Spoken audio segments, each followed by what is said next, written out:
Hola a todos, bienvenidos a este encuentro a propósito del 13º aniversario de la Escuela Nacional de Cine. En este momento nos acompañan los realizadores de los cortometrajes seleccionados en esta séptima muestra anual. Los voy a presentar. Está con nosotros Verónica Llanes de A un metro de distancia, Juan Carlos Salazar de La Caída.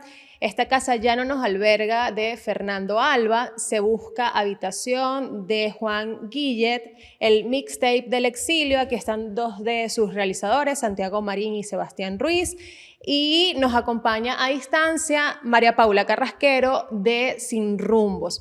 Muchachos, yo estoy súper complacida de acompañarlos. Durante varios años he sido invitada a la muestra anual de la escuela y una de las cosas que más me impresiona, me conmueve, y este año no fue la excepción, es la honestidad de sus trabajos. Siento que siempre hablan de lo que saben desde donde saben, ¿no? Desde la perspectiva que saben. Y en ese particular, siendo en el caso sobre todo de los documentales, luego hablaremos de la ficción, los percibo como trabajos tan íntimos.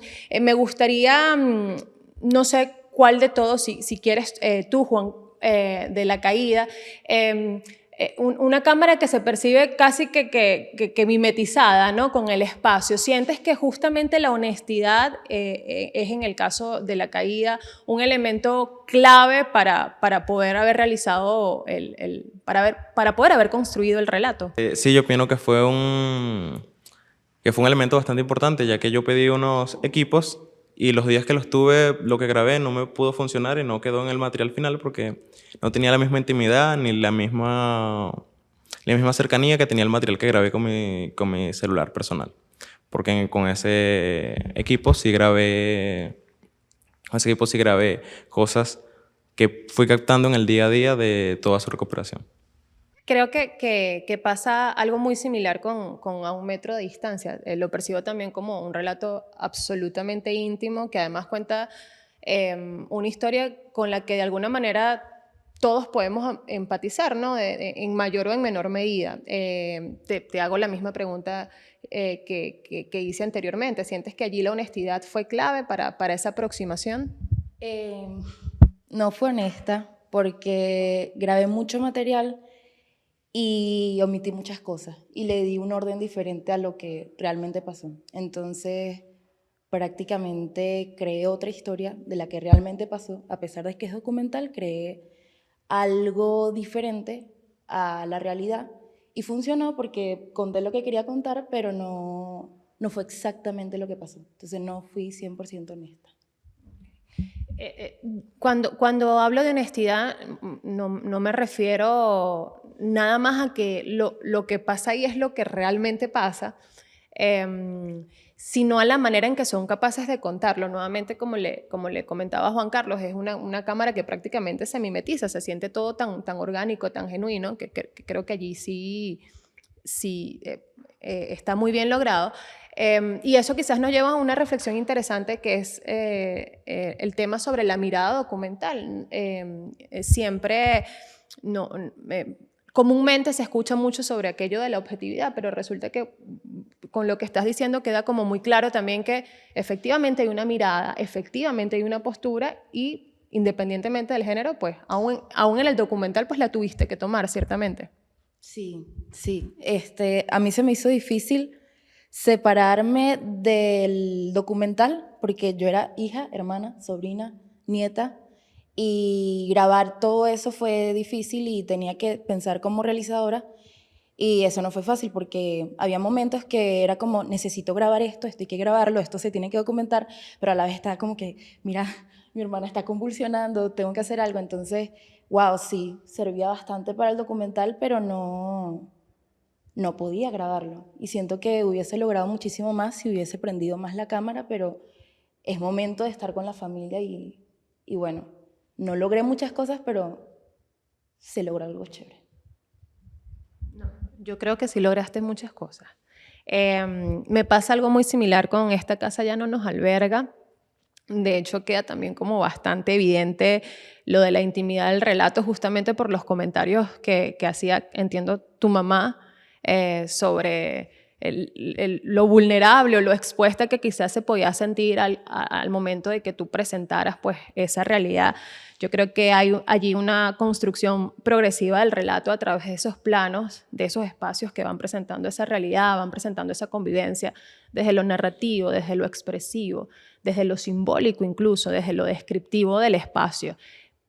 Vuelvo con lo mismo, sientes que allí la mirada honesta de la realidad fue la clave. ¿Cuál sientes que fue el mayor desafío? Porque uno pudiera pensar que es muy sencillo porque es tu entorno, no es el entorno que te pertenece, pero yo creo que debió haber habido unos desafíos importantes.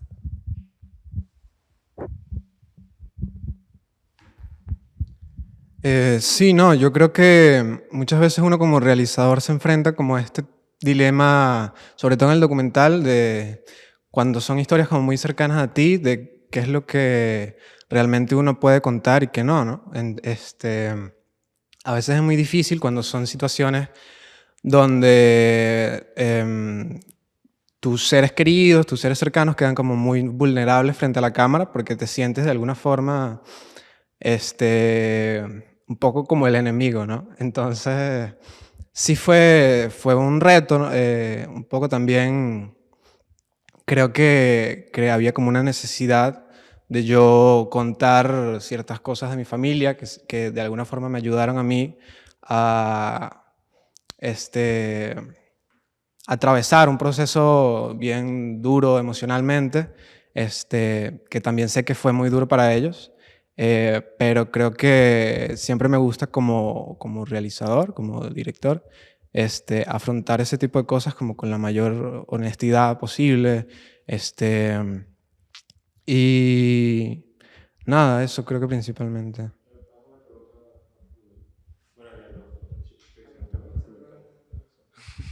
Sí, claro, esto es libre.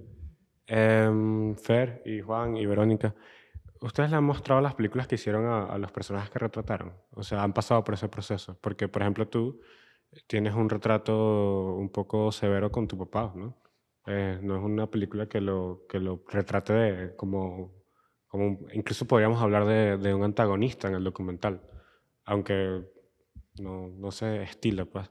Y tú, por ejemplo, Juan, que retrataste a tu abuela en una situación bastante delicada para ella, como esas películas las han visto las personas que retrataron, ¿qué piensan de eso, de lo que hicieron?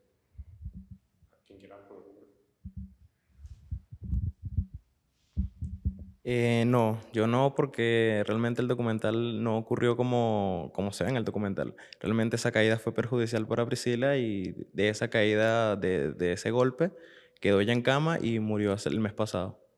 Realmente no se lo puede mostrar porque uno, no lo había terminado, dos, no era mi orgullo y tres, tampoco se lo quería mostrar. Ella salía bastante vulnerable en muchas tomas, aunque ella estaba consciente. Yo le había dicho a ella que a veces estaba grabando, pero ella muchas veces sí estaba en lo suyo y nunca se lo mostré. Este no es el primer documental o el primer corto que yo hago de mi familia. Yo creo que ellos ya deben estar un poco como acostumbrados en cierto sentido y fastidiados también de que yo los grabe. Creo que el último corte de esta ocasión no nos albergan, no lo han visto ellos, pero sí han visto como versiones anteriores. Sobre todo mi mamá, ¿no? Que es como, digamos, una especie de protagonista en la historia, ¿no? Pero siempre es interesante como conocer las respuestas de ellos, las reacciones a las historias, porque se ven ellos mismos como de una forma en la que normalmente no se ven, ¿no? Entonces, sí se sienten, o sea, creo que lo más duro es un poco como ver cuando ellos mismos se sienten vulnerados por su propia familia. Creo que es un poco como el trabajo crudo que nos toca también, ¿no?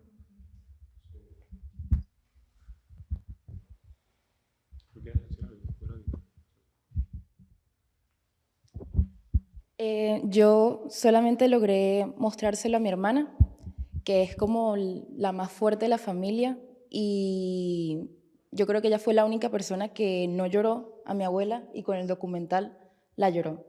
Y lloró fuerte, así, llanto o sea, nunca había visto a mi hermana así. Y sé que para mi familia fue un momento muy rudo. Yo no grabé muchas cosas. Ese mes fue muy caótico para ellos y siento que el documental como que ayuda a cerrar eso como le ayuda a mi hermana, pero no, todavía no me atrevo. De hecho, les he dicho, el documental está ahí, lo pueden ver. Y ellos como, todavía no puedo verlo. Entonces estoy esperando como que sanen un poco para mostrárselo y que ellos puedan cerrar ese capítulo con el documental. Chévere, yo creo que en ambos casos, en el caso de Verónica y de Juan Carlos, incluso en el caso de Fernando, bueno, nos pone frente a otra reflexión interesante que es como efectivamente el poder, si se quiere, catártico o sanador del cine, ¿no? Como vehículo. Y además, una cosa que me parece absolutamente conmovedora es bueno, el registro. El registro y ese poder de que ese registro está allí y va a prevalecer en el tiempo como un testimonio, ¿no? a la memoria. Ahora ya para conversar un poquito sobre el mixtape del exilio, a mí me llama en este caso poderosamente la atención cómo fue la construcción del relato. O sea, primero, evidentemente, cómo fue la aproximación a esta idea y eso, tenían una cantidad de material ya pregrabado y a partir de eso generaron otra cosa. O sea, allí esa construcción del relato sí me gustaría saber cómo fue ese proceso de exploración. Decir la primera y tú la segunda. Bueno, yo empecé a escribir el documental cuando Manaure, que es la especie de protagonista, estaba en España y se estaba devolviendo para Venezuela y ahí empezamos a grabar, en teoría, pero él no grabó casi en España y se le quedó el cargador del teléfono en Madrid, entonces no pudo grabar ni el avión, ni el aeropuerto, ni la llegada en el aeropuerto y tal. No, lo de La Guaira sí, pero lo demás como que no se grabó casi. Y yo salía con él, intentaba grabar, él es una persona como bien cerrada como a las cámaras y a que lo retraten, entonces como que eso fue complicado. Y hice unos cortes y eran horribles, no funcionó ninguno, porque lo hice solo además. O sea, yo grababa y editaba y no funcionó nada, fue un documental bastante chimbo. Y en eso llamé a Sebas, cuando terminé el semestre y entregué el último corte de la escuela, llamé a Sebastián y bueno, no sé, eso lo puede contar él cómo fue esa parte Bueno, eso fue bastante interesante porque fue como ver el trabajo que había hecho Santi hasta ese momento y fue como una conversación de muchas preguntas y respuestas, ¿no? Y de buscar qué era como la esencia. Y me acuerdo estar como en la azotea de su casa y como cuando él cachó como la esencia del corto, que era como que era como el propio nombre, el mixtape, ¿no? Que a veces como su propia naturaleza era como distintos relatos, distintos formatos, distintas vistas de un mismo problema que nos pasa como sociedad, que es el exilio, ¿no? Y que hay muchos matices y hay un discurso como que podemos hilar, ¿no? Y eventualmente a partir de conocer esa esencia empezamos incluso se transformó la forma de hacer el documental, porque hasta ese momento era como muy escribir las escenas y luego seguir el guión, incluso hay un tratamiento documental, ¿no? Que tú tratas de seguir a cabo, ¿no?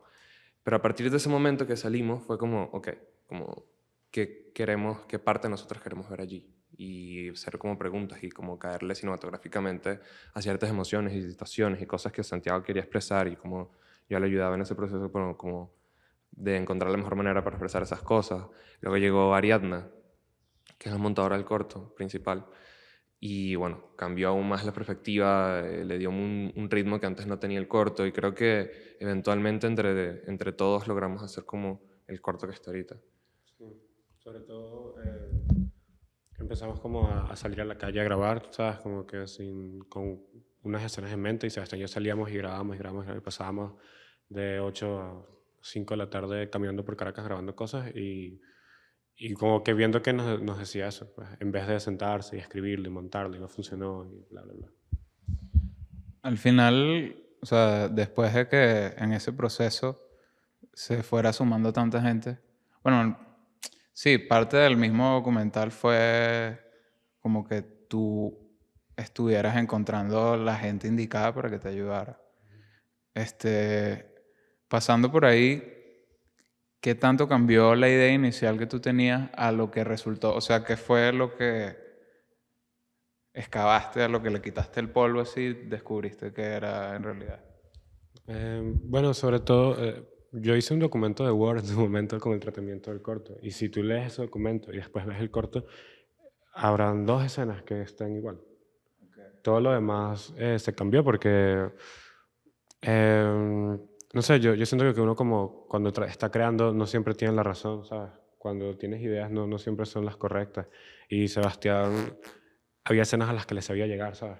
Había veces que estábamos con Manaure y yo me iba a fumar y él se quedaba con él dirigiéndolo, ¿sabes? Pero porque yo entendía que esa escena era él que sabía cómo hacerla y no yo. Y cuando pude entregar eso, como que el corto fue cambiando, ¿sabes? Y cuando yo se lo dejé a Ariadna, yo le dije como, tú puedes hacer lo que quieras con esto, ¿sabes? Puedes quitar lo que quieras, puedes meter lo que quieras. Porque, o sea, cuando los invité a los 2 al proyecto, le dije, el corto es suyo, ¿sabes? No es mío, es de ustedes. Y trátenlo como si fuera también su trabajo. Y al final lo es. Bueno, eso. Sí, creo que naturalmente el guión es un organismo vivo que nunca deja de mutar.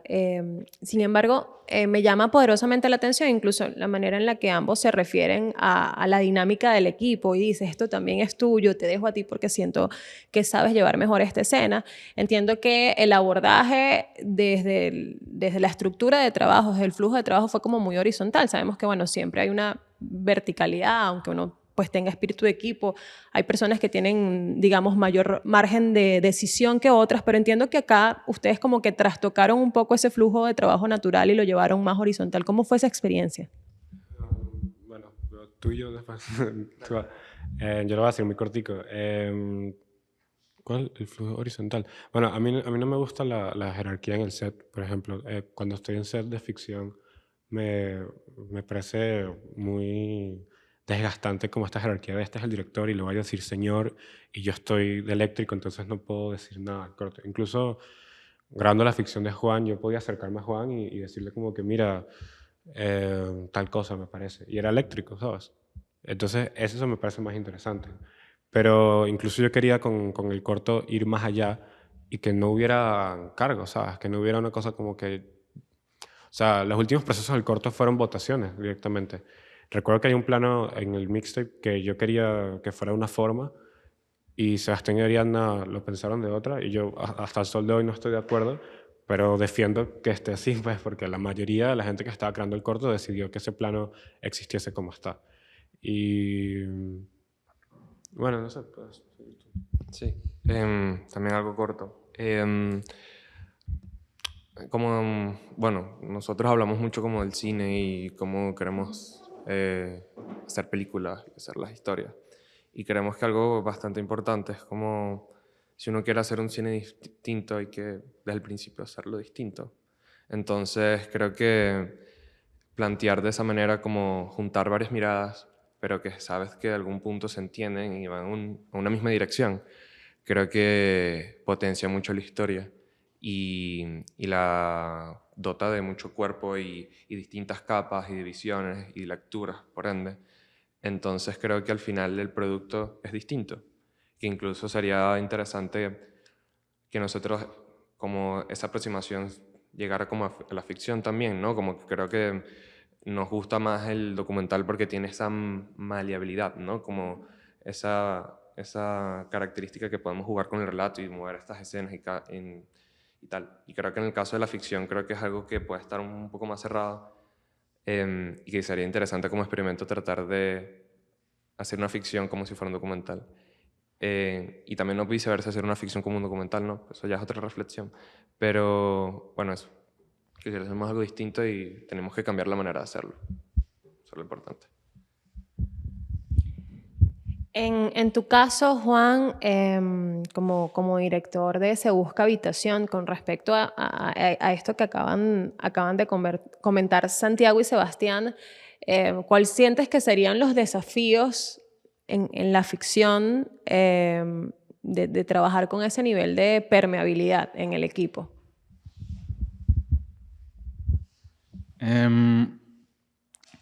Bueno, primero y principal, la experiencia de grabar ese cortometraje fue un reto porque, bueno, yo, al igual que ustedes, lo grabé en pandemia y también al ser un cortometraje de ficción, creo que como que me obligaba, porque también lo produje con ayuda de otros dos compañeros, pero sí, o sea, tenía que tener la cabeza en muchos departamentos y creo que la clave de que eso se lograra era que tenía que confiar, bueno, igual que en cualquier trabajo, pero cuando se recortan cada vez más los recursos, el tiempo y las circunstancias, tenía que apoyarme lo más que pudiera en la gente en la que escogí. Y por la misma pandemia eran muy pocos para lo que normalmente yo hubiera podido escoger para que el trabajo fluyera mejor. Entonces, como que la creatividad en ese sentido fue lo principal. O sea, escoger a la gente que tuviera creatividad no solamente para eh, crear, o sea, como los detalles estéticos o expresivos del cortometraje, sino resolver. Poder resolver y en ese sentido todos como que estábamos en el mismo nivel de que queríamos lograrlo. O sea, creo que eso fue lo que empujó al equipo como un todo a que pudiéramos colaborar. Y ya, o sea, realmente también como que el norte que yo les puse a todos era que se lograra y que aprendiéramos, porque estábamos experimentando, pues bueno, simplemente queríamos hacer una película y estábamos en mitad de la pandemia, entonces también fue como divertido poder, dentro de esos márgenes de seguridad, grabar algo.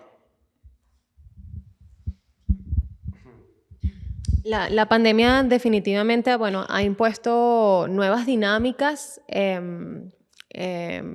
que alcanza todas las áreas de la vida social y específicamente también en el caso del área audiovisual, pues a veces se han como trastocado un poquito los flujos de trabajo, se piensa más que nunca en la factibilidad, en la economía de los recursos y hay como un foco más puesto en el relato, ¿no? Como lo más importante. Nos acaba de comentar Juan un poco los desafíos de rodar en pandemia. No sé si alguno pues quiere contarnos quizás con respecto a experiencias anteriores, qué significó asumir un reto como este en medio de una pandemia y unas dinámicas impuestas debido a la situación. ¿Alguno?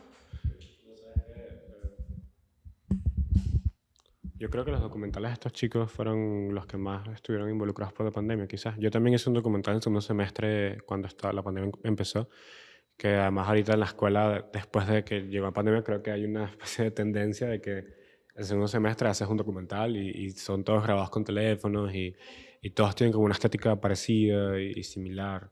Pero no sé cómo fue. ¿Tú? Un poco. Creo que si veo algo en común desde afuera como espectador, fue bastante interesante el hecho de la pandemia porque nos obligó a poner la cámara hacia adentro, ¿no? Creo que antes los trabajos de segundo semestre siempre eran ficciones o normalmente era siempre como una mirada hacia afuera y unas posibilidades. Y las Caracas, ¿no? O sea, en primer semestre grabamos Caracas, son planos de Caracas y el mundo, y etcétera. Pero siento que la pandemia nos obligó a hacer una mirada hacia adentro, introspectiva, hacia nuestro propio hogar, hacia nuestra familia, y creo que salieron por ende unos trabajos muy íntimos, honestos, y que bueno, por eso es más o menos la corriente de los trabajos que han salido últimamente, ¿no? Que me interesa saber cómo fue ese choque, ¿no? Si fue como algo que decidieron o fue algo como que el propio contexto los llevó a hacer ese tipo de trabajo. Sí, por temas de la NC, yo tenía que grabar mi casa y mi familia era muy, no, no, o sea, no me grabes aquí, esto es mi casa, por favor, mi intimidad, no me grabes, no me grabes. Y prácticamente de eso trató mi documental del primer semestre, que no podía hacer un documental en casa y no podía salir de mi casa. Entonces era, ¿cómo hago? Y yo creo que lo que me ayudó fue irme a lo más mínimo y encontrar una historia en eso. Entonces era una cuestión de que desde la ventana veo que un señor pasa todos los días y pasa con un perro, al siguiente día el perro no está, al siguiente día va con una enfermera, al siguiente día el señor va en silla de ruedas, al siguiente día no está el señor, y irme con cosas así para ir construyendo historias de detalles que uno normalmente no lo haría. Entonces es cuestión de darse cuenta que hay una historia en todas partes, sí. Entonces sí, me ayudó bastante la pandemia en eso.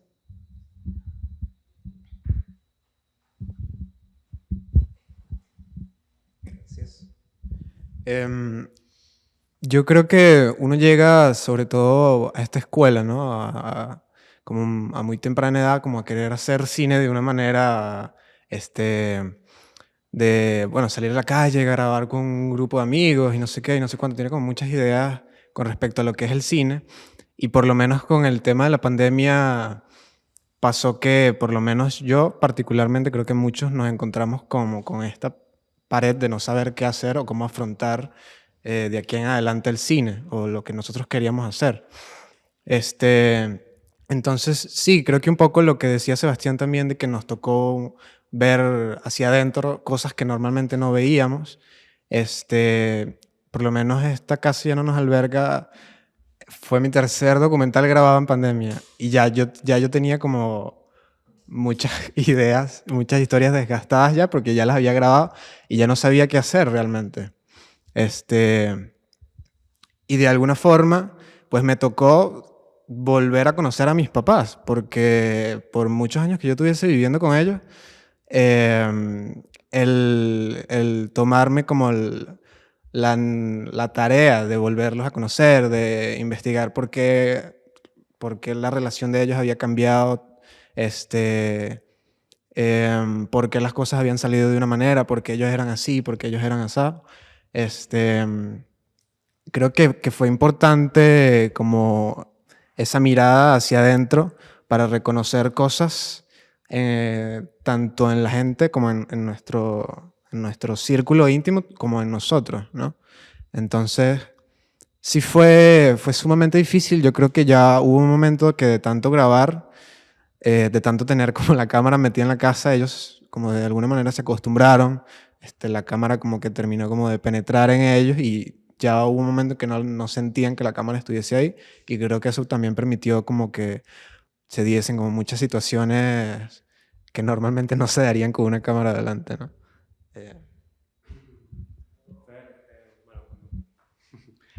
Fer, yo que estuve que hicimos el mixtape y esta casa como en paralelo, ¿no? Estábamos en el mismo semestre, ambos mandábamos cortes, eran los únicos documentales que se estaban haciendo y era como retroalimentativo ese proceso. Yo recuerdo que en un punto ese documental no era para nada lo que es hoy. Era como la casa y la casa rota y los papás y sin nada malo, pues, pero digo, era otro documental. Y después, de la nada, como que pasó todo lo de la casa, ¿no? Que es como que la tenían que vender y tenían que ir para Guatire y tenían que hacer todo ¿Qué tanto tú influenciaste eso porque estás haciendo la película? O sea, ¿qué tanto el registro de la realidad influenció que la realidad cambiase en pro de la historia que estás contando? O sea, ¿qué tanto le dijiste a tu mamá, mira, mamá, vende la casa, ¿sabes? Vámonos para Guatire porque tengo que entregar un cuarto corte el lunes, ¿sabes? Y necesito que esto suceda. Bueno.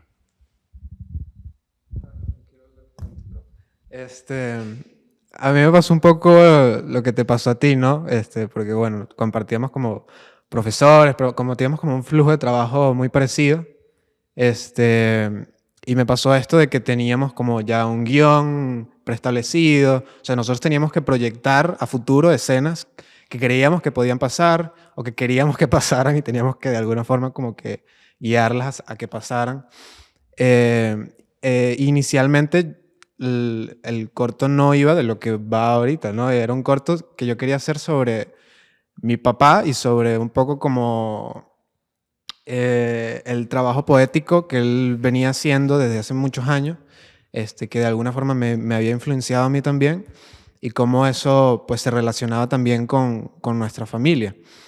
Y después, bueno, me pasó un poco también que ya después de grabar como muchísimo material, el corto no estaba funcionando, digamos, estructuralmente, emocionalmente, discursivamente. Y, y lo de la casa estaba inicialmente, pero no era de alguna forma como el hilo conductor de todo. Entonces, sí hubo un momento que yo me senté como a chequear todo el material, ver qué era lo que estaba funcionando qué no, y qué no. Y también me ayudó muchísimo como el proceso creativo que nosotros hacemos en las clases como en conjunto, ¿no? Porque compartimos no solo pues las clases, sino las ideas, no, nosotros mismos nos damos feedback, nos criticamos, decimos, y eso también ayudó muchísimo a redireccionar un poco eh, hacia pues esto que terminó siendo esta casa, que es una historia al final pues de cómo, de la relación de mi mamá y mi papá, de mi mamá que antes no estaba como tan incluida en la historia, y pues de cómo ellos se quisieron mucho en el pasado y compraron una casa y no sé qué y no sé cuánto, y pues las cosas cambiaron con el tiempo y de alguna forma se deterioraron y tenían que afrontar pues esta, esta travesía de vender la casa donde crecieron sus hijos y donde vivieron ellos muchos años.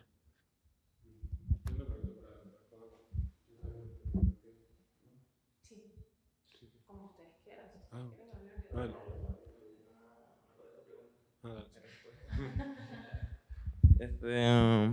Mi historia es total de responsable de pandemia porque Priscila era una persona muy activa, de salir mucho. Yo tengo 70 años, pero yo salgo y regreso en la tarde. Y cuando llegó la pandemia, que no la dejaban salir, pues, se la pasaba enojada todo el tiempo. Estaba todo el tiempo molesta y tratando de escaparse. Y de eso era inicialmente mi historia. Yo la escribí en tercer semestre, así de que era ella, porque ella buscaba una llave, se la robaba como podía y se iba. Después llegaban y llegaba feliz y la regañaban y broma. Me aprobaron esa historia en el tercer semestre cuando la escribí. Y yo, bueno, bien. En el mes de vacaciones que está pasando así, yo sí, se va a grabar eso, bien. Justamente empezando el otro semestre, se cayó. Pa. Y yo grabé cuando ella habló que cómo se cayó. Y le dije a Ignacio, que era mi profesor de ese momento de realización, cónchale, ella se cayó, ya no creo que pueda hacer la otra historia, pero no creo que haya ningún problema, yo creo que puedo sacar una historia de esto. Y la caída también fue por la pandemia, porque ella desde después de la pandemia se la pasaba en la Plata Banda. Ella antes no estaba en la Plata Banda por el sol, o porque no le gustaba, X. Después de que pasó lo de la pandemia, la única forma que tenía ella para ver la calle era la Plata Banda. Y por el sol no veía mucho y se tropezó y se cayó. Y de ahí salió esta historia.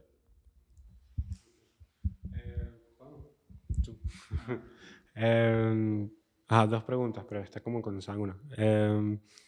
Yo recuerdo cuando estábamos en el rodaje de Se Busca, recuerdo que a Taylor, que es el protagonista, lo estaban maquillando, ¿verdad? Y yo le iba a hacer como que, ver, o sea, Taylor se parece full a Juan. Como por el corte de pelo que tenía, como estaba vestido, además. Y eso me pregunto como, o sea, ¿tú pensaste qué tan autobiográfico es Se Busca Habitación? ¿Sabes? Que obviamente yo sé que tú no has vivido en la calle, pues, pero ¿qué tanto está basado en tus propias experiencias con el arte o como con cómo has vivido, ¿sabes? Y en esa misma línea, ¿hay alguna escena en el corto, como esa imagen obsesiva que hablan los cineastas, ¿no? Como que yo necesito ver esto grabado, ¿sabes? Como necesito grabar esto y verlo, casi como catarsis, ¿no?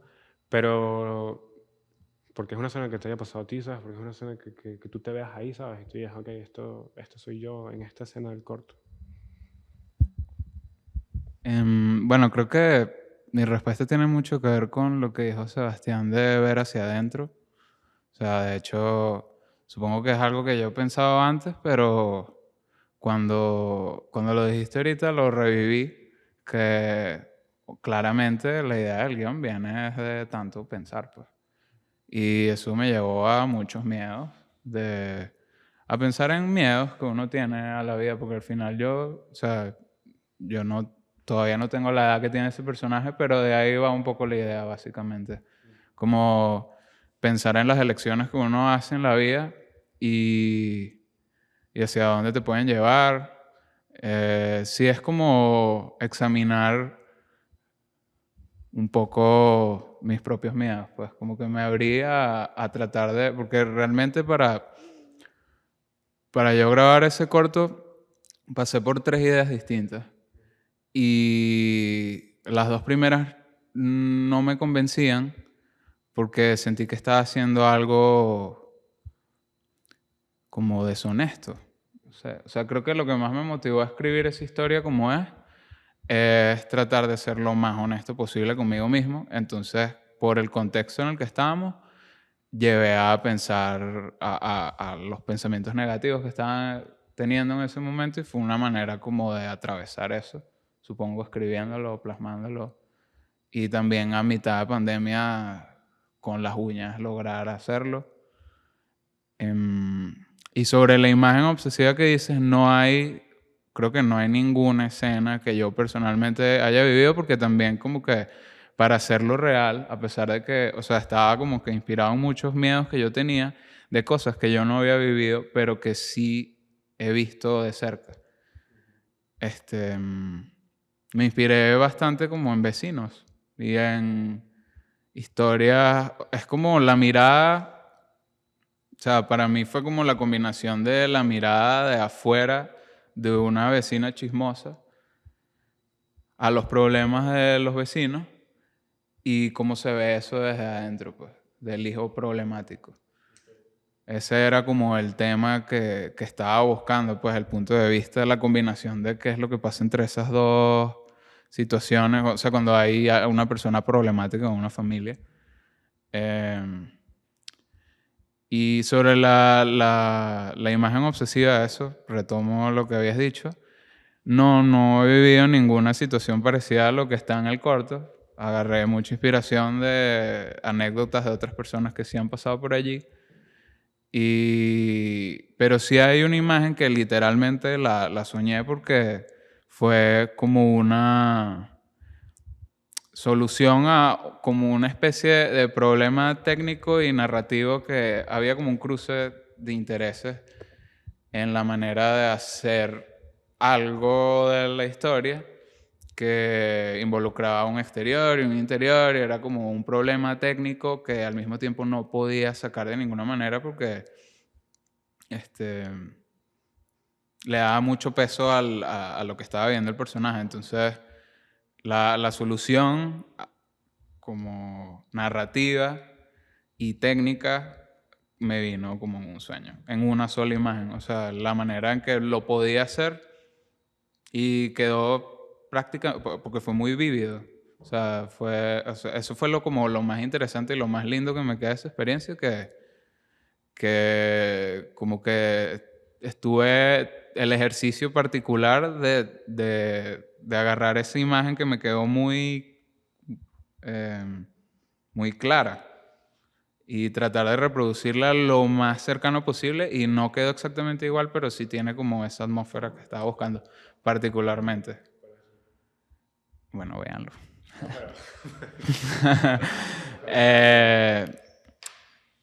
Hay una escena en donde...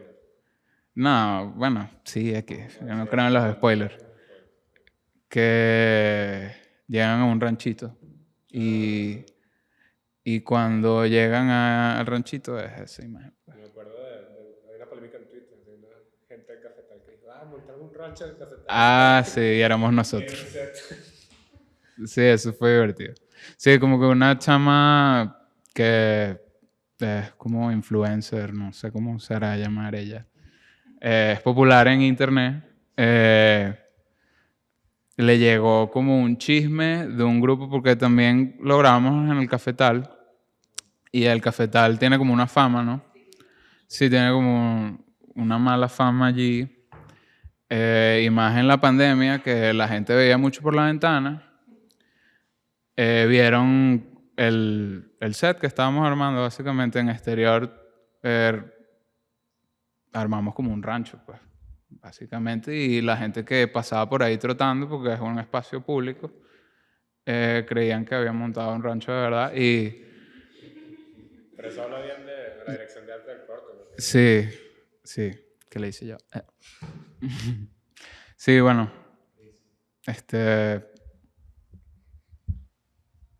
Tú ibas a preguntar algo. Si no, Lucy. Perdón. Saca el Yo tengo una opinión sobre el documental y la ficción, que yo sé que hacer cine en pandemia es difícil, pero yo creo que más difícil es hacer ficción que documental en pandemia. Y no solamente eso, sino la parte creativa, la parte de guión, cuesta demasiado porque cuando uno está empezando, no, o sea, uno puede tener un millón de ideas, pero cuando toca la hora de ponerse a escribir de verdad, es como, wow, no sé por qué este personaje actúa así, no sé por qué este personaje hace esto. Y cuando uno está en el documental, uno registra, o sea, uno va con una idea, yo estoy buscando esto, lo encuentro aquí, lo sigo, y después en el montaje yo monto mi historia. Pero en guión tú tienes que tener todo claro.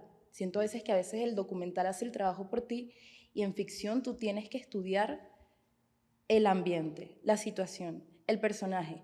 Y yo siento que hasta es más difícil cuando la historia trata de ti que de otra persona, porque entonces tú tienes que saber por qué yo actúo así, por qué está pasando esto. En cambio, cuando se trata de un vecino o alguien externo que de repente te genera esa curiosidad de que, mira, ¿qué estará pasando acá? ¿Será? O sea, tú empiezas a hilar y empiezas a crear por curiosidad, a rellenar, y es más fácil. O sea, no sé, digo yo, no sé qué les parece a ustedes. Bastante. Yo- Sí, no, es que, o sea, Que aguanta para que te escuche. tú sabes que los animadores tienen como este chiste interno de que cada vez que dan el Oscar a animación, ellos dicen como que no, la animación no es un género, ¿sabes? Es un medio. Y todo el mundo como que sí, pero no importa.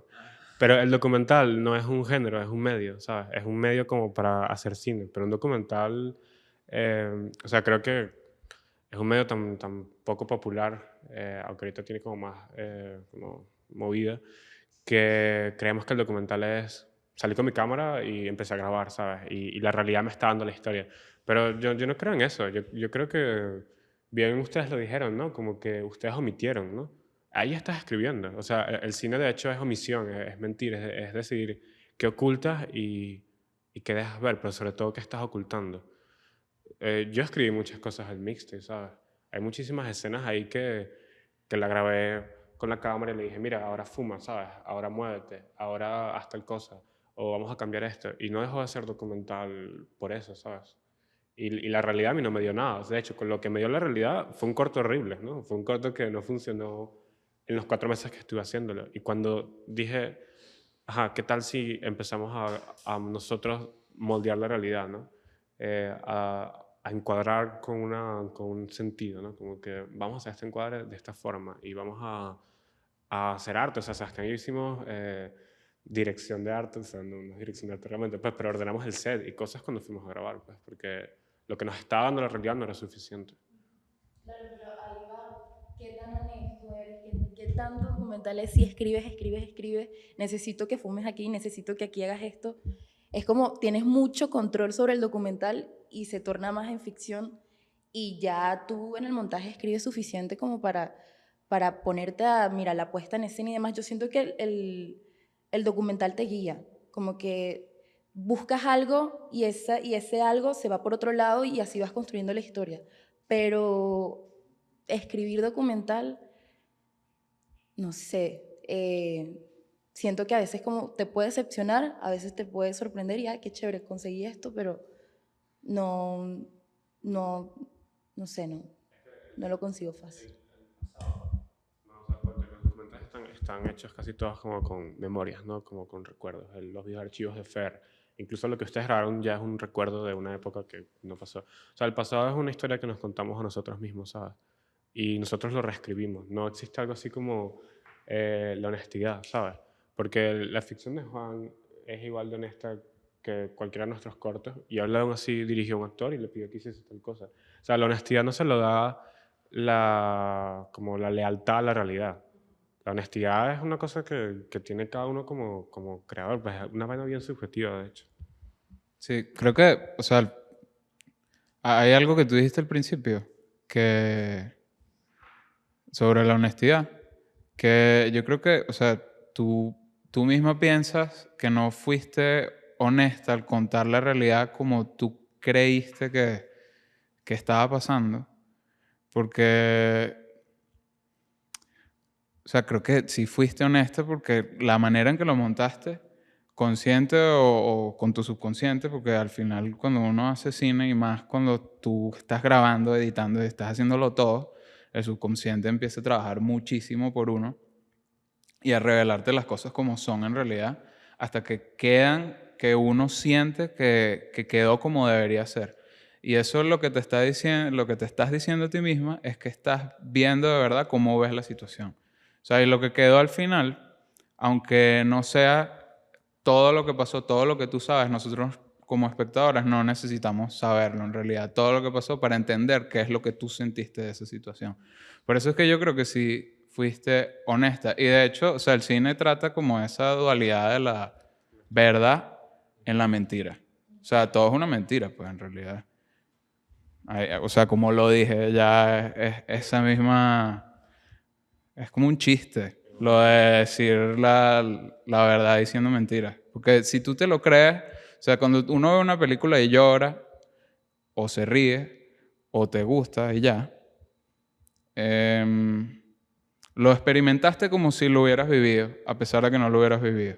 Entonces eso es como una mentira, pero en tu mente sigue siendo verdad. Entonces, ¿cuál es el punto de decir verdad o mentira cuando al final es una película y ya? Yo también creo que la honestidad está un poco sobrevalorada. Yo creo que algo que dijo Santi que es bastante importante y lo agarro, que la lealtad hacia la realidad, ¿no? Como que uno no tiene lealtad a la realidad y es fiel a eso. Creo que uno como realizador es casi imposible caer allí. Creo que la lealtad que uno tiene que tener para ser honesto a sus emociones y a las emociones del otro, y en conjunto, en un contexto, ¿no? Y la mejor manera posible de retratar eso. Y eso es como, creo que es donde es el carácter honesto de los trabajos artísticos, que no es una lealtad hacia la realidad, sino una lealtad a las emociones del propio artista. Y que creo que al final, sea ficción o documental, si vemos de un punto de vista de realidad, creo que todo el mundo cuenta mentiras de más cercano o más lejano, ¿no? A lo que puede ser como la verdad. No quiero ser intenso, pero hay todo un tema de... Pero una clase con María Ruiz que yo caí en hueco, de María Ruiz, porque, bueno, estaba en tercer semestre y yo tenía que, bueno, yo estaba contando verdades, mis verdades, o, ¿sabes? Y habla de, bueno, el mito de la caverna de Platón. Pero que al final uno siempre manipula la verdad para contarla y que al final no creo que eso deja de ser deshonesto. Entonces, bueno, sí. Perdón. Pero... Ellos veían la sombra, pero para ellos ese era el mundo. Sí, y que es cuando uno va a una sala de cine. Se falta Sísifo, por ahí va a ir, va a entrar en algún momento. Pero es como una sala de cine, es como esa caverna, ¿no? O sea, es como... y además te comprometes que lo que te está mostrando es verdad. De alguna manera u otra, no importa si sea ficción o documental. Tú te estás creyendo el cuento que te está contando la persona. Y en sí eso es lo importante.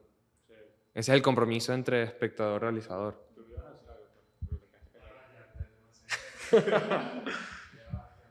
Sí, yo creo que un poco la conclusión es que, bueno, que siempre hay una mirada, ¿no? Y hay una postura. Toda esta conversación me recuerda mucho a una conversación que yo tuve en algún momento con Karim Valecillo sobre todo el proceso con la película El Amparo, que está basada en hechos reales.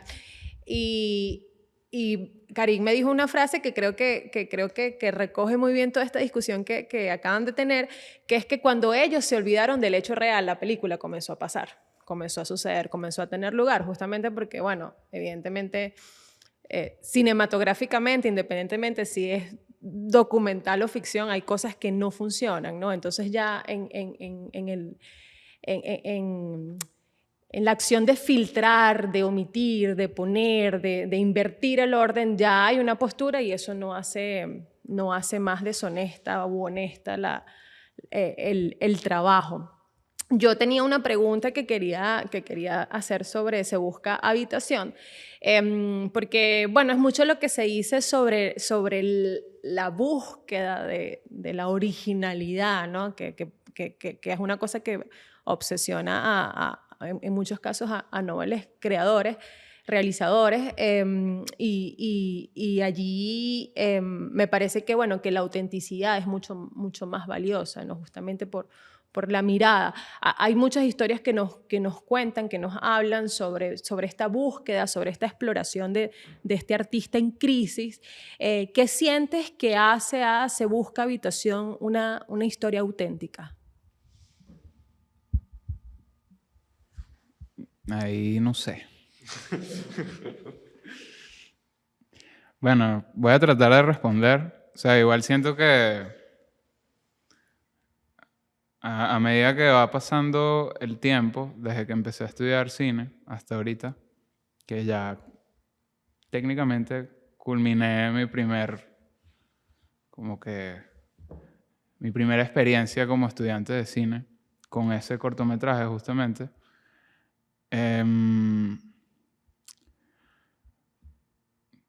Honestidad, autenticidad. Sí, ¿no? Como justamente lo estás diciendo tú, que no sé qué significa a la hora de juzgar uno su propio trabajo. O sea, supongo que las ganas de abrirme, puede ser, a contar mis miedos, porque, como les digo, yo no he vivido nada de eso, pero sí uno se proyecta en la gente que tiene cerca. Y eso fue a lo que iba, es como que mi principal referencia, al igual que cuando uno habla con el director de fotografía, que ese es el mejor consejo que me han dado para uno hablar con su director de fotografía, es ver lo que quiere fotografiar. O sea, verlo de verdad, no ver una foto. O sea, de referencia, lo mejor que tú puedes usar es la realidad. O sea, lo que a todos nos envuelve todo el tiempo. Entonces, es como que estar presente. Y yo traté lo más dentro de lo posible estar presente con la gente en la que yo me proyectaba y en muchas historias de personas que han pasado por ahí y que siento que es una posibilidad para cualquiera y más para un artista en este país, pues, en donde como que el espacio para uno exponer y ser original y explorar y poder vivir de eso es bastante difícil. Entonces, sí, de por sí hay como un estigma de que los artistas tienden a ser incomprendidos por las maneras en que ellos quieren adaptarse a la sociedad para poder crear, para poder vivir y sentirse cómodos en un país donde como que no hay, no es por ponerme político, pero no, soy venezolano, pues lo siento. Sí, eso es lo que veía, que quería expresar eso y creo que por lo menos hice el intento. No sé si sea algo auténtico. Creo que las personas que lo vean lo pensarán o lo sentirán, otros no, porque así es el cine, supongo.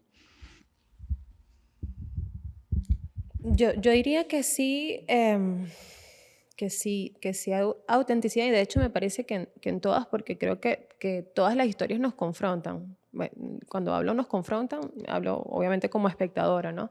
Y creo que allí está el poder de cada una, como en esa búsqueda cuidadosa, progresiva de esa materia prima, de ese conflicto poderoso que como espectadora me ponga en los zapatos de quien lo está viviendo, ¿no? Creo que después de todo el cine es como un espejo en el que a veces cuesta mirarse y a mí particularmente me pasó con todos.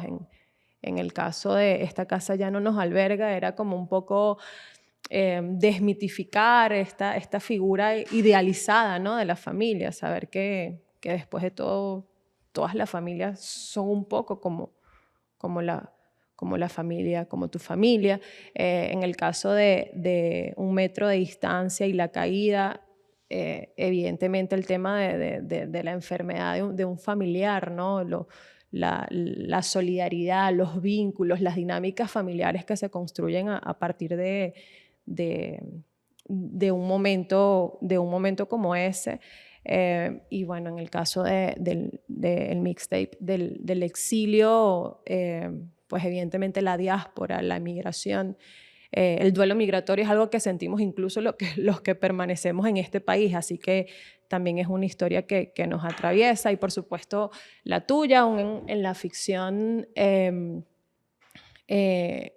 nos toca por la crudeza y por el drama que enfrenta un personaje que a sus 35 años, o sea, había situaciones que me parecía, o sea, a mí me resultaban incluso como tan humillantes, ¿no? Tan decadentes para una persona que emprende un camino y decide seguir su vida por un camino y bueno, se le presentan todas estas situaciones justamente envueltas en los estigmas de los que somos víctimas los creadores, ¿no?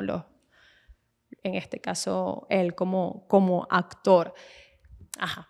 Yo tengo una pregunta para ti, bueno, para todos realmente. Pero... No, mira. O sea, porque como que...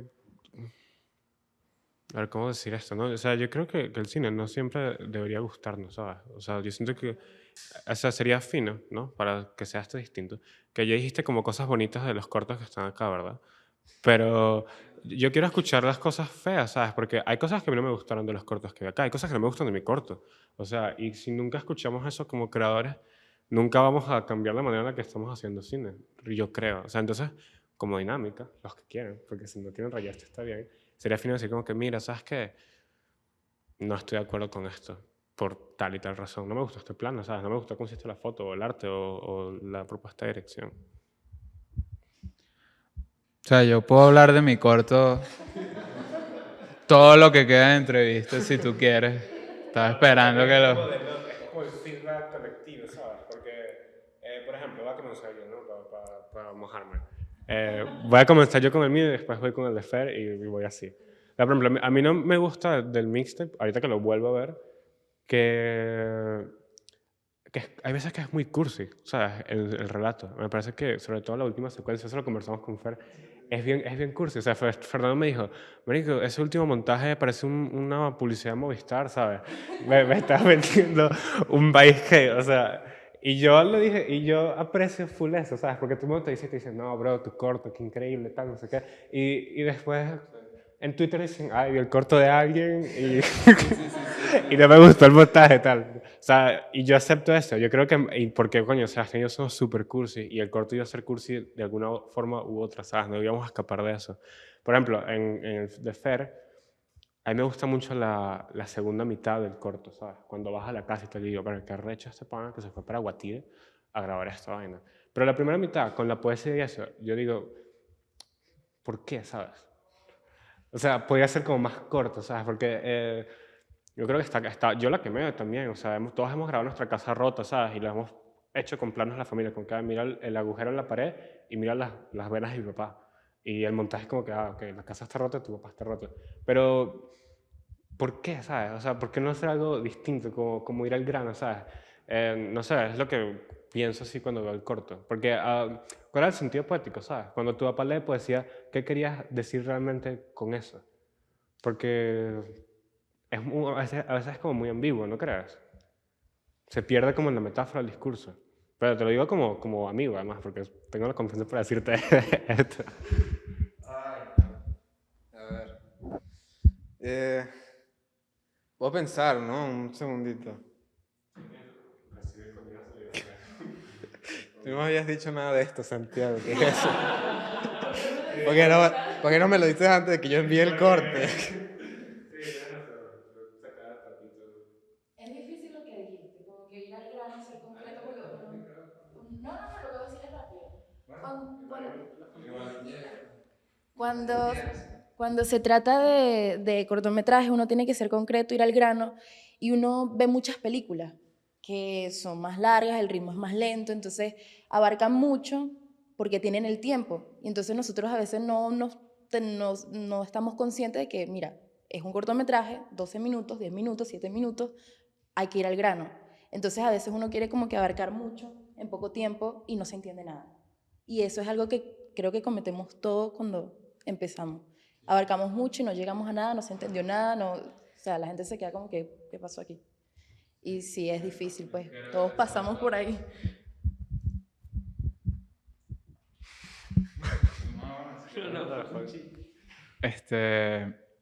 Sí, que uno se embotella en un solo sentimiento y tienes como 1000 ideas y filtrar eso creo que es como lo más difícil porque uno pierde el rumbo ahí varias veces. Y bueno, eso combinado con la pandemia, te quería preguntar a ti, que es como que uno de los temas principales en tu corto. A ti, o sea, estábamos cursando en la escuela al mismo tiempo, preparando esos proyectos. Y aparte de esa frustración que da normalmente de escribir, en parte el tema de resumir o de ir al grano, está el tema de que o sea, si esta mesa completa son todos los temas que tú has conocido en tu vida y que puedes tratar en pandemia, se reducen a esto, pero pueden volver a ser esta mesa y esa con imaginación, pero la imaginación es como un recurso así que eso es lo que frustra. Entonces, ¿cómo tú llegaste como a esa idea de...? Porque a mí personalmente los ejercicios, o sea, yo escapé mucho de lo del tema de la pandemia porque me aburría. O sea, y realmente el trabajo que tú hiciste está muy bien y trata el tema con más que una visión real de lo que estábamos hablando ahorita, es como una visión personal, pues. O sea, es como un contexto. Y muy pocas cosas que yo vi durante la pandemia que trataban de la pandemia me parecían valiosas porque o sea, era como tan repetitivo el tema que cansaba. Y más allá de que uno estuviera obstinado por estar encerrado. O sea, yo viéndolo como cineasta, era como que todo el mundo decía lo mismo. Y realmente me pareció un reto que alguien, o sea, tratara, no porque yo le tuviera como alguna idea al tema de la pandemia, sino que como todo el mundo lo estaba haciendo, realmente encontrar algo ahí que fuera valioso era un tema. Entonces no sé cómo tú pasaste por ahí. No, yo no tenía varias ideas sobre la mesa, o sea, era lo único que podía documentar en el momento, no tenía, o sea, me vi obligada a grabar eso porque es que era lo que tenía para el momento y mira, yo necesitaba entregar este material para esta fecha y mira, lo que está pasando aquí es esto y no puedo salir de aquí, yo tengo que documentar esto y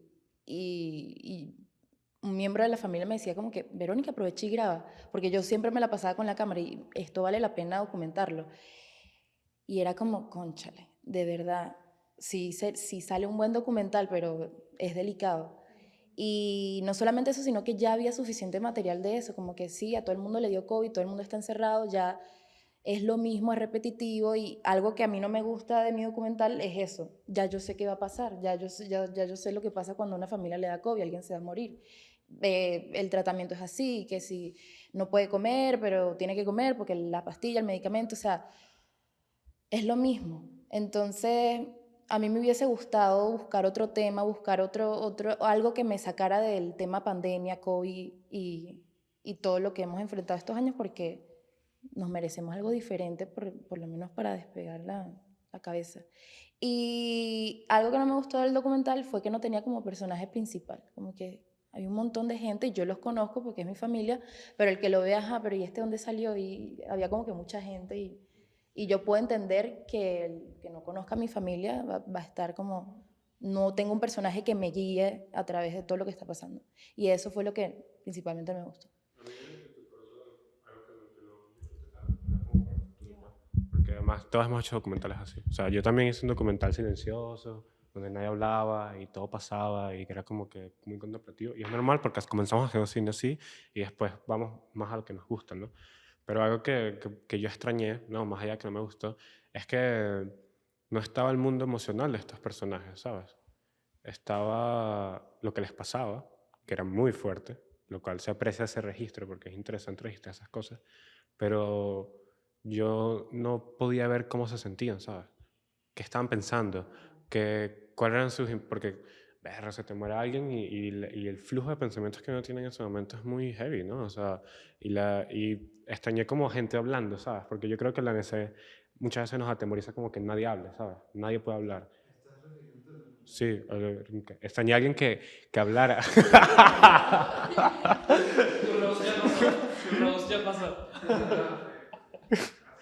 A mí me gustó. No, a mi documental. No, o sea, yo hice un documental así en su momento y también me molestaba eso, como que aquí nadie habla y esta gente habla, ¿sabes? Esta gente dice cosas interesantes y vale la pena a veces, o sea, uno dice no talking heads, el documental de talking heads no sirve, que es eso de grabar a una persona como estamos grabando esta entrevista, ¿no? Pero Fer hizo talking heads en su documental y a mí me encanta esa parte porque cuando tú le pones una cámara a alguien, esa gente se siente importante, ¿sabes? Y te empiezan a decir cosas que no te van a decir en una conversación de tú a tú, o no te van a decir si estás grabando un voiceover, ¿sabes? La mamá de Fer le dijo que creía que la poesía del papá no era honesta, ¿sabes? Berro, imagínate que te digan eso en una entrevista, ¿sabes? Tu esposa, además, y tú, o sea, eso es fuerte. Y es poniendo una cámara enfrente, algo que la escuela realmente no incentiva, y yo entiendo por qué, porque están formando otro tipo de cine. Hablando de la honestidad, además, es lo que estábamos diciendo. Exacto. Sí, tiene que ver mucho con eso. O sea, y de hecho... Tu mirada también va por ahí. O sea, justamente en ese detalle que estás diciendo. O sea, yo también valoro mucho que, ojo, también por las circunstancias, lo que dice Verónica, esa línea moral que ustedes tenían que cruzar, o sea, en especial ustedes tres. Depende o sea, el tema moral en sí, cómo es para cada uno al momento en que concibieron la idea y decidieron desarrollarla a medida que la iban desarrollando. O sea, ustedes mismos se iban examinando.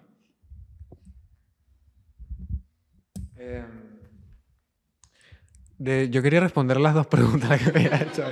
No, bueno, por lo menos primero con lo que me habías comentado, Santi.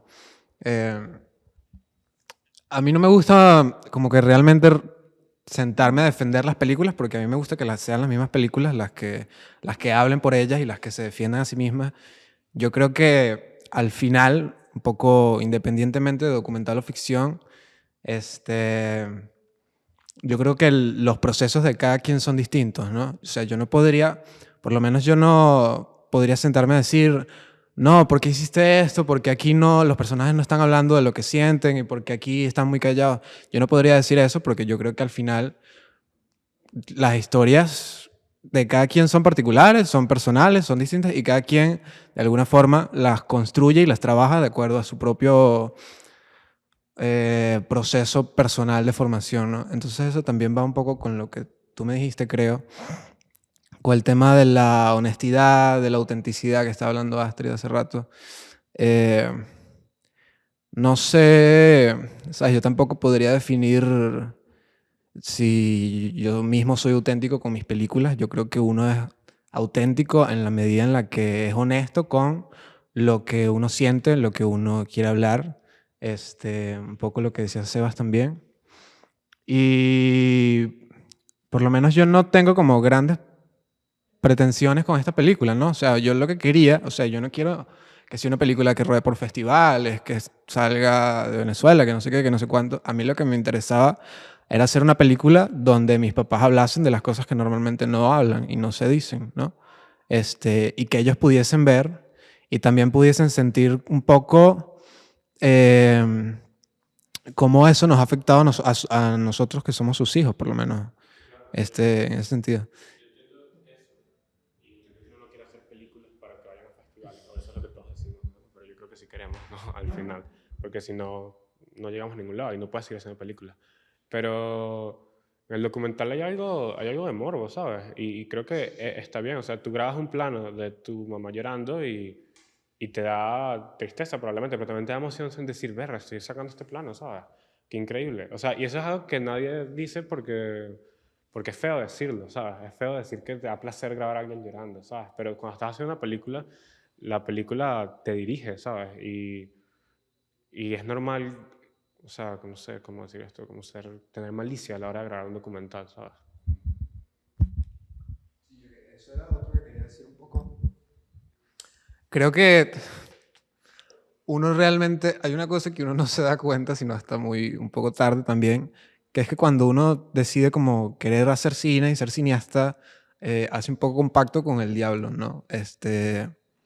Porque por lo menos a mí no me gustan los cineastas que no se quieren meter con nadie o no quieren como confrontar la realidad y les gusta como ser un poco pasivos al respecto, ¿no?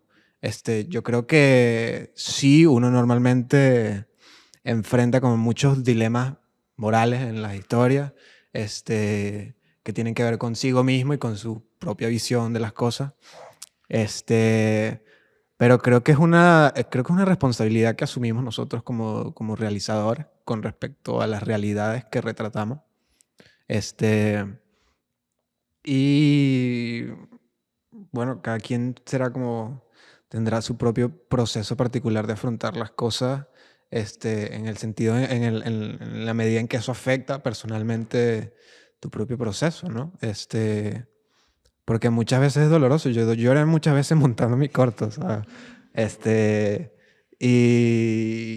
Pero creo que hay un punto en que uno tiene que decidir si realmente eso es lo que quiere hacer o no, ¿sabes?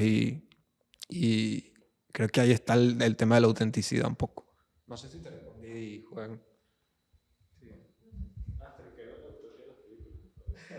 Sí, o sea, yo les pregunté a los tres en realidad. Eso, experiencia con la moral. ¿Qué buena con la pregunta? Eh,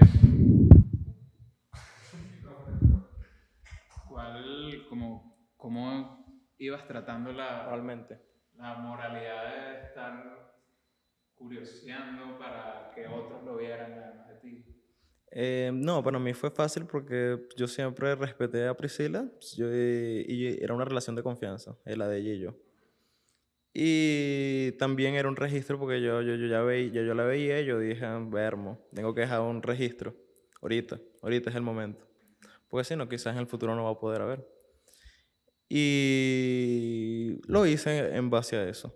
Nunca me sentí, vermo, qué chimbo como está llorando aquí, porque para mí era una relación de confianza.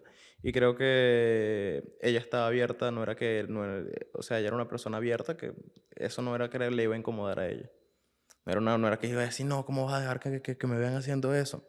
No, Priscila era una persona que no podía aceptar esas conductas sin sentirse mal.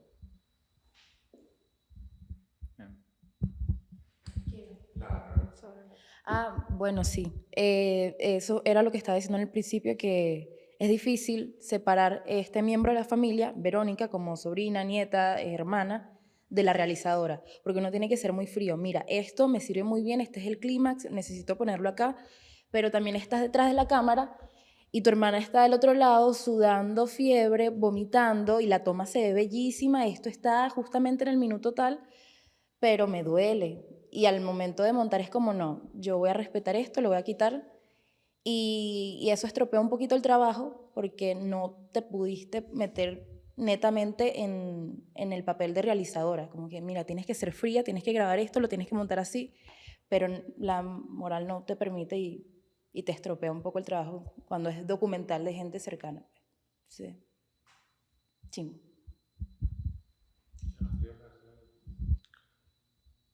No le iba a decir, pero... No, yo creo que algo, para continuar un poco lo que dijo Santi de criticar de alguna manera, pero siempre vemos como algo negativo ese aspecto de criticar una obra y sobre todo, bueno, estamos aquí en una mesa todos reunidos como colaboradores y colegas de una muestra que se va a hacer, ¿no? Y de la misma escuela. Pero siento que hay que poner en valor y la necesidad de tener personas críticas de cine en este país, porque creo que muchas veces tengo, por lo menos un ejemplo, tengo un amigo que escribe algo rápido, y él, las únicas personas que comparten esos escritos es con otra persona y conmigo, porque es la única persona que le puede dar feedback y que por ende puede mejorar su manera de escribir y pueda mejorar su técnica. Y yo creo que a algún punto, para que nosotros, los que vienen, los que ya están,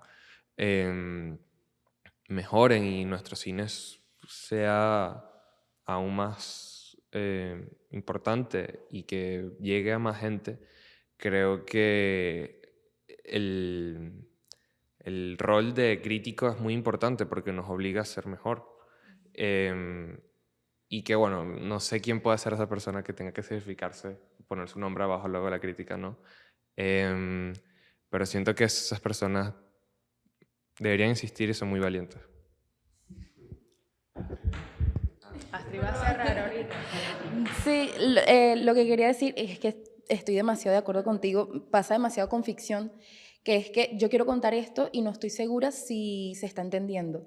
Entonces necesito pasárselo a medio mundo para ver si se entiende, o sea, qué sientes, o sea, te mueve algo, tú entiendes qué es lo que te llega, porque si no lo tengo, es como que voy construyendo yo sola la historia y no sé si está llegando. Entonces, yo sí soy muy fastidiosa con eso y me parece muy importante que una vez que yo tengo todo listo, velo y destrúyeme. No me interesa, destrúyeme. Y la gente es como que, ay, sí, me encantó esto, pero no te dicen lo malo. Yo necesito lo malo para ver qué corrijo, porque se supone que estamos aquí para aprender, estamos aquí para corregir. Entonces, si no me dice lo malo, no voy a corregir. Y eso sí me gusta bastante, tener así como que compañeros con los que uno pueda construir historias. Es como, ah, ok, no lo había visto, ya estoy entendiendo. Y así. Sí, sí, claro. En un corto la gente ya no lo, ¿cómo se dice? No lo sigue criticando. En esa línea editorial, antes de irnos, sería fino que Astrid, aquí, que vio todos los cortos, compartiera su opinión, o sea, lo que tú... La verdad es que lo que dije todo fue honesto, no tengo por qué decirles lo contrario. A ver, fíjate que yo tengo una opinión y siempre la he tenido con respecto a la crítica. A mí me parece que está sobrevalorada. Siendo un trabajo absolutamente tan subjetivo y tan personal, reducir o sintetizar el trabajo de un creador a lo que a mí, con base en mis experiencias personales, a mis referentes culturales, me gusta o no me gusta, me parece por demás, no sé, no lo comparto, ¿no? Yo creo que en la autocrítica hay mucho más valor y además ustedes fíjense que casi todos lo han dicho. Cuando yo vuelvo a ver el cortometraje siento, hay un tema de la relectura, de revisitar la pieza, que evidentemente te reporta otras cosas que no pasan a la primera. La verdad es que no, o sea, aquí Santiago me quiere poner en una posición políticamente incorrecta, que no fue la línea editorial que a mí me dieron cuando me invitaron a conducir este espacio, pero sí, no, pero me parece chévere porque creo que él allí con su venenito ha enriquecido mucho No, pero lo digo en un buen sentido, me parece estupendo, pero aquí no lo vas a lograr. Muchachos, la verdad es que efectivamente el tiempo apremia, esta no es la excepción. Muchísimas gracias por la invitación a esta conversación en el marco del 13º aniversario de nuestra escuela. Ustedes que conforman los realizadores seleccionados de esta 7ª muestra, creo que nada en esta vida es gratuito y el aprendizaje además de obtenerlo de una crítica o por cualquier vía que cada quien decida tenerlo, lo hacen justamente haciendo. Creo que las piezas que acaban de realizar los ponen un paso más adelante del que estaban justamente antes de hacerla. Muchísimas gracias por la invitación y muchísimas gracias a todas las personas que van a disfrutar de este material. Bueno, seguimos como siempre.